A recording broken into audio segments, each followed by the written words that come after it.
Ontem à tarde eu fiz um vídeo dizendo para vocês tomarem cuidado com as recentes pesquisas de aprovação ou rejeição do governo Bolsonaro. Isso porque, na minha interpretação, há um problema metodológico que pode provocar um viés nos resultados. Isso porque essas pesquisas estão sendo coletadas, esses dados estão sendo coletados muito perto do fato que aconteceu na última sexta-feira, que foi a demissão de Sérgio Moro e também o anúncio, o pronunciamento de Bolsonaro. E é claro que quando você faz uma coleta de dados perto de um fato relevante como aconteceu, você pode ter viés na interpretação e principalmente nos resultados. Isso porque a demissão de Sérgio Moro ela ainda não foi completamente digerida pela população. É necessário passar um tempo para que as pessoas possam interpretar, para que as pessoas possam mensurar o tamanho, a dimensão dessa situação, para poderem responder questionários de um modo mais assertivo e de um modo mais confiável. É a mesma coisa, por exemplo, se eu vou fazer uma pesquisa sobre estresse em alunos de uma faculdade e escolho o último mês do ano para fazer a coleta de dados. É claro que no último mês, durante as provas finais, o nível de estresse vai ser maior e por isso eu posso ter um viés nos meus resultados. E o pesquisador deve sempre tentar mitigar, reduzir os vieses nos resultados. E eu falei sobre a pesquisa do Datafolha, que eu estava esperando a pesquisa do Datafolha sair. E ontem à noite saiu a pesquisa do Datafolha, que também coletou os dados muito próximos do episódio da última sexta-feira. E os dados do Datafolha mostram, os resultados, melhor dizendo, mostram resultados estranhos, pelo menos na minha opinião e na minha interpretação. E por quê? Nós vamos avaliá-los agora. O Datafolha, ele mostrou que há uma divisão entre as pessoas que apoiam e as pessoas que rejeitam o impeachment. Praticamente um empate dentro da margem de erro. 45, 48, então ali num empate tanto para impeachment quanto para renúncia. Então quando nós olhamos os dois, a população brasileira está dividida. Podemos dizer que metade aprova o impeachment de Bolsonaro, metade rejeita, metade aprova uma renúncia de Bolsonaro e metade rejeita. Só que esses não são os dados mais estranhos que eu achei, os resultados mais estranhos que eu achei nessa pesquisa do Datafolha. O que eu achei estranho foi justamente a pesquisa de aprovação de Bolsonaro. Olhem só que resultados interessantes. Em dezembro, quando foi feita a última pesquisa de aprovação, Bolsonaro tinha 36% de ruim ou péssimo. Esse número estava caindo. Em agosto de 2019, 38%, depois 36%, ou seja, oscilando dentro da margem de erro, e agora voltou para 38% de ruim ou péssimo. Então, praticamente se manteve estável nos últimos 8 meses. Resultado normal, aparentemente. Com relação ao ótimo ou bom, o ótimo ou bom era de 29%, foi para 33%, foi para 30% e agora está em 33%. Se nós pegarmos de agosto até abril desse ano, nós podemos dizer que houve sim um aumento na aprovação de Bolsonaro.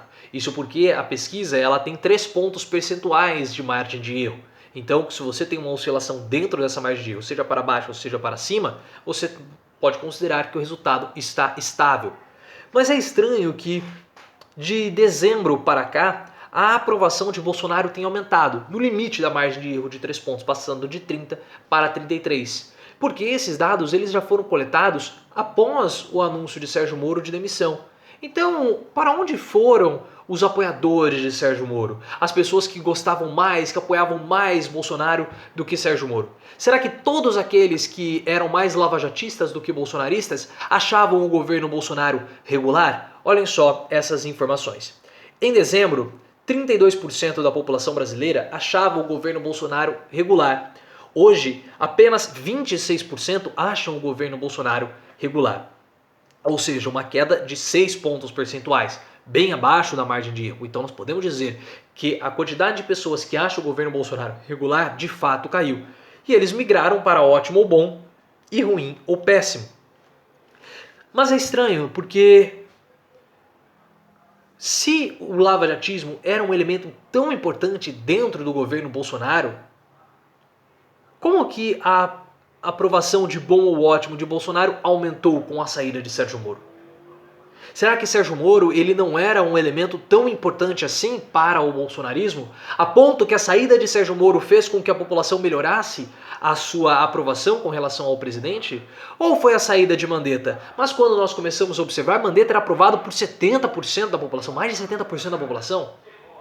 Então, são resultados estranhos, São resultados que, na minha interpretação, são ainda inconclusivos e nós temos que esperar a próxima pesquisa de aprovação. Porque aí sim, com todas as cartas na mesa, a população já absorvendo tudo o que aconteceu com Sérgio Moro, sendo menos dominada pela emoção, nós podemos chegar a um resultado mais factível, um resultado mais confiável. Só que a pesquisa mais importante que nós vamos ter a respeito de Moro e Bolsonaro vai ser a pesquisa de intenções presidenciais. E essa pesquisa vai ser muito interessante e eu tenho certeza que o Datafolha, o Ibope e os outros institutos de pesquisa já devem estar preparando essa pesquisa.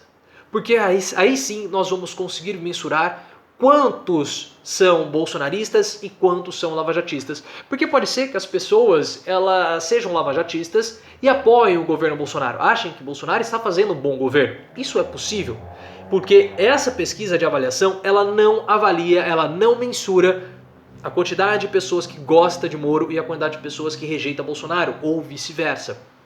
Agora, com uma pesquisa de intenções de voto, mostrando no primeiro turno quantas pessoas votariam em Bolsonaro e quantas votariam em Sérgio Moro, aí sim nós iríamos poder mensurar a real diferença ou a real força entre Moro e Bolsonaro. Essa é a grande questão nesse momento. E é mais importante nós sabermos isso do que a aprovação de Bolsonaro. Por quê? Porque Bolsonaro tem em seu curso seus planos para a reeleição em 2022. E na minha interpretação, no meu ponto de vista, o único que pode tirar Bolsonaro do segundo turno é justamente Sérgio Moro. Eles podem degladiar ali pela uma parcela do eleitorado que é muito semelhante, e um dos dois pode ficar fora do segundo turno. Eu não vejo eles roubando votos da esquerda, tirando votos da esquerda, porque a esquerda tem lá a sua parcela do eleitorado, que é uma parcela considerável, e possivelmente Moro, pode ser que belisca alguma coisinha aqui ou ali, mas eu acho pouquíssimo provável que nós tenhamos no segundo turno Moro contra Bolsonaro. Então essa é uma disputa que vai ficar restrita ao primeiro turno. E vamos ver como isso vai acontecer, mas nós só saberemos quando tivermos uma pesquisa de intenções de voto no primeiro turno com vários candidatos, inclusive nas opções Moro e Bolsonaro. Então, mais uma vez, eu acho os resultados da pesquisa ainda pouco conclusivos, um pouco estranhos, na verdade, mas vamos continuar esperando para as próximas pesquisas, nas próximas semanas, nos próximos meses, mas nas próximas semanas acredito que a gente já vai ter um estado mais claro de tudo isso, porque quanto mais tempo passar o episódio da demissão de Sérgio Moro, mais nós vamos conseguir controlar as emoções na hora de avaliar essa situação. Se você chegou até aqui, considere se inscrever no canal, ative as notificações e me siga lá no Twitter também, é @profleoficial.